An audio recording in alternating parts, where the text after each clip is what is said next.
तर धुळे महापालिकेत भाजप बहुमतात सत्तेत आली, त्यामुळे महापौरपदी भाजपचाच महापौर बसेल असा विश्वास भाजपचे आमदार अनुप अग्रवाल यांनी व्यक्त केला।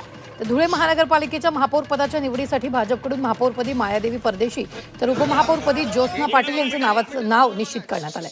महापौर पदासाठी उमेदवार मायादेवी परदेशी तसंच उपमहापौरपदी ज्योत्स्ना पाटील यांनी आपली उमेदवारी दाखल केली आहे। आज भारतीय जनता पार्टीच्या वतीने महापौर उपमहापौर यांचं अर्ज भरण्यासाठी आम्ही या ठिकाणी आलेलो आहोत।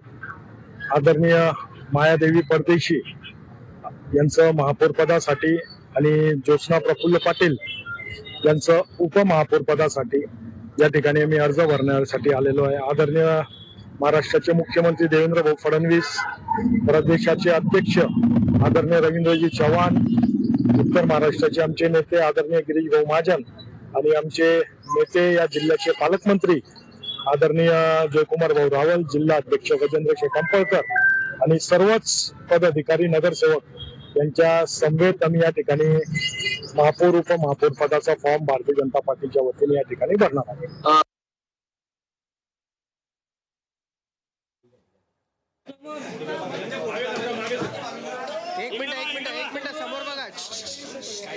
तर महापौर उपमहापौर पदासाठी अर्ज दाखल झाले। धुळे मनपात भाजप बहुमतात सत्तेत आहे। महापौरपदी भाजपचाच महापौर बसणार आहे।